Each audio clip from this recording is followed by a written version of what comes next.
કેરળ રાજ્યના પાલઘાટ જિલ્લામાં આવેલા એક જ ઘરમાંથી ઘણી અસાધારણ મહિલાઓ આવી.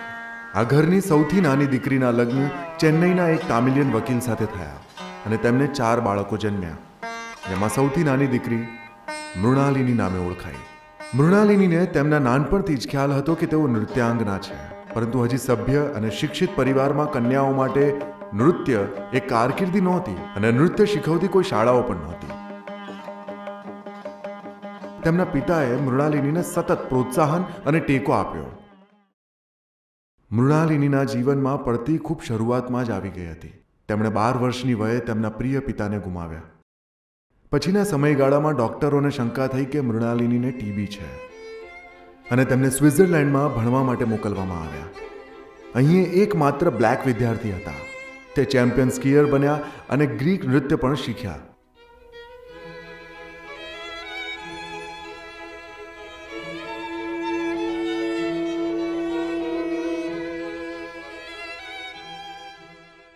ત્યાર પછીના થોડા વર્ષોમાં શું કરવું તે વિશે એ ચોક્કસ નહોતા. તેમની માતાએ બંગાળમાં આવેલી રવિન્દ્રનાથ ટાગોરની શાળા શાંતિ નિકેતન વિશે સાંભળ્યું હતું. તેમને ત્યાં જ લઈ જવામાં આવ્યા અને મૃણાલિની માટે આ સમય એક મોટા બદલાવનો હતો. તેમના ઉપર ગુરુદેવની અસર ખૂબ ગહેરી થઈ હતી અને તેમના ઘડતર માટે પ્રોત્સાહન આપ્યું. તેમના આ અવિસ્મરણીય અનુભવોનો શ્રેય ત્યાં ગુરુદેવને અને તેમના સમયકાળે જાય છે.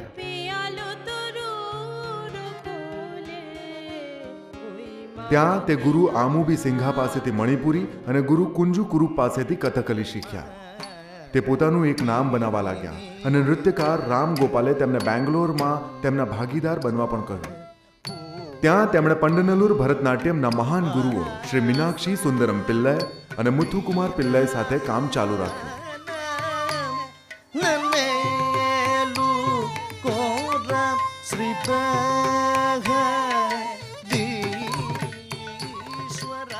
બેંગ્લોરમાં તે વિક્રમ સારાભાઈને મળ્યા, જે CV રમનના વિદ્યાર્થી હતા.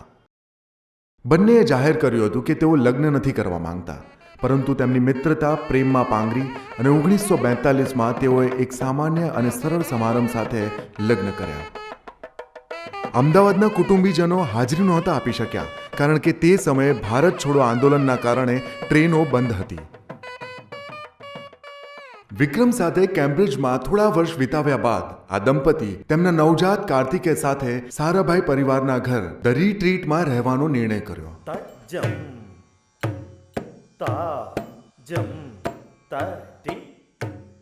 ગુજરાતમાં શાસ્ત્રીય નૃત્યને કોઈ સમજી શકે એવું કોઈ નહોતું અને ઘણા લોકોએ એમ પણ વિચાર્યું કે વિક્રમે એક નાચવાવાળી સાથે લગ્ન કર્યા છે. તકજમ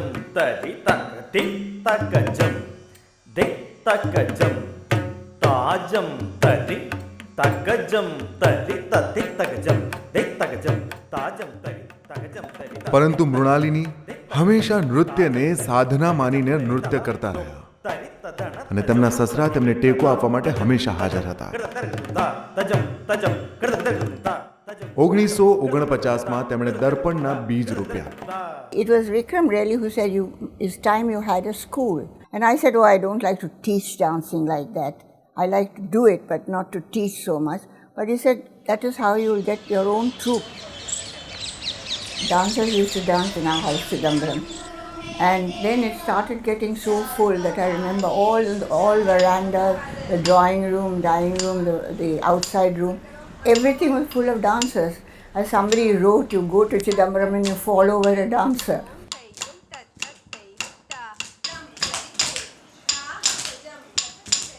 It was Vikram who suggested, let us build a school for the dancer.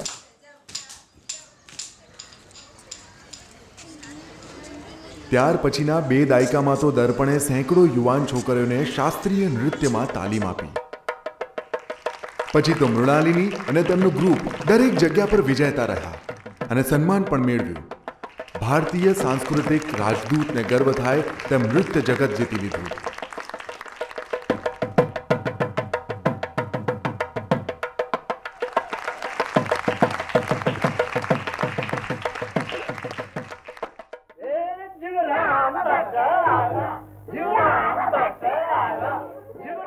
દર્પણમાં તેમણે કૈલાસ પંડ્યા, અને દામિની મહેતા સાથે ગુજરાતી રંગભૂમિની અને નાટ્ય વિભાગની પણ શરૂઆત કરી. મહેર કોન્ટ્રાક્ટર પપેટ્રી વિભાગ સાથે સંસ્થામાં જોડાયા. નાટક અને પપેટ્રી વિભાગે પણ પોતાનું આગવું નામ અને સ્થાન મેળવ્યું અને ગુજરાતી રંગભૂમિમાં નવા લખાણ અને લેખકોને પ્રોત્સાહન આપ્યું. મૃણાલિનીએ નૃત્ય નિર્દેશનથી શરૂઆત કરી અને દહેજ, દલિત અને એવા કંઈક કેટલાય સામાજિક પ્રશ્નોને નૃત્યના માધ્યમથી રજૂ કરનાર પ્રથમ ભારતીય શાસ્ત્રીય નૃત્યાંગના થયા. I was always looking for subjects that would shake people in dance. And when I heard of this incident in Ranmalpur, I was horrified. I had heard of it before of cruelty to Harijans, but I'd never really felt it as I did then. And it was then that I decided that I should dance it and show it to people.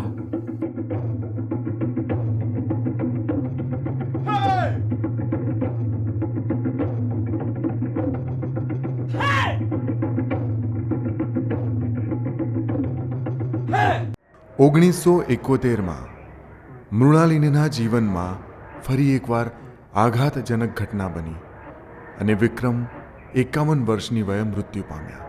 Mrinalini અન્ય પ્રવૃત્તિઓમાં પોતાની જાતને ઓતપ્રોત રાખવા પ્રયત્ન કરતા રહ્યા. Gujarat handicraft કોર્પોરેશનના ગુર્જરીને તેમણે પોતાના ખભા ઉપર લઈને હસ્તકલા માટે પોતાના પ્રેમ અને વાત્સલ્યથી સંપૂર્ણ પરિવર્તન લાવ્યા. ભારતીય ફેશન ઇચ્છતા પ્રવાસીઓ અને ભારતીયો માટે સૌથી વધુ લોકપ્રિય સ્થળ બનાવ્યું. ગુર્જરીમાં આ મોટે ભાગે તેમનું જ કામ હતું જે એમ્બ્રોઇડરી અથવા હાથથી પ્રિન્ટ કરેલા કુર્તા પજામા આજે પ્રખ્યાત છે અને આજની યુવાન ભારતીય મહિલાઓના નવા રાષ્ટ્રીય પોશાક તરીકે ઓળખાય છે. અને તેમણે જુદા જુદા વિષયો પર ઘણા પુસ્તકો પણ લખ્યા.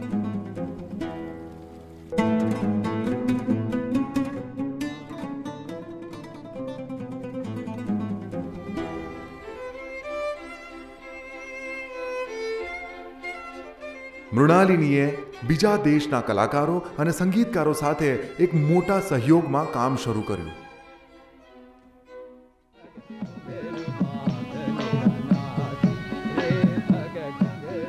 તેમની પુત્રી મલ્લિકા 1977માં દર્પણ સાથે જોડાયા.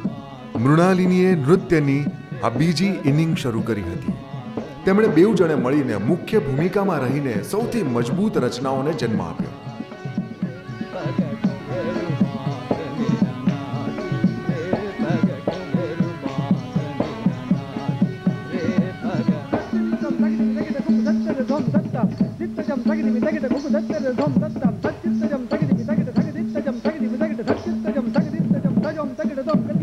দূরে তাকিও না কো ঘর বাকিও না কো চলো সমান পথে চলো নিয়ম মতে চলো নিয়ম মতে सत्य संशोभं नयति वनितायित्यदिलभू. આગામી થોડા દાયકાઓમાં રચનાઓ, લખાણ, વક્તવ્યો, નૃત્ય ચાલુ રાખ્યું. દર્પણ નવી સુગંધ સાથે વધુ ખીલી ઉઠ્યું. त्रैलोक्यमभ्याशु भ्रमयति रविन्दुस्तानयुगम्.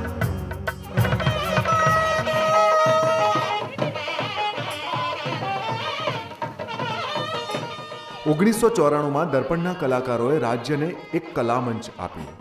શહેરના પ્રેક્ષકો માટે કળા અને વિશ્વભરના કલાકારો માટેનું એક સ્થળ આ શહેરમાં તેમના નામે સમર્પિત કરાયું. નટરાણી એમ્ફી થિયેટર. ખ્યાતિ અને પ્રશસ્તિ આવતી રહી, પરંતુ તેમને સૌથી વધુ આનંદ મળ્યો જ્યારે તેમની ત્રીજી પેઢી પણ કળા સાથે જોડાઈ.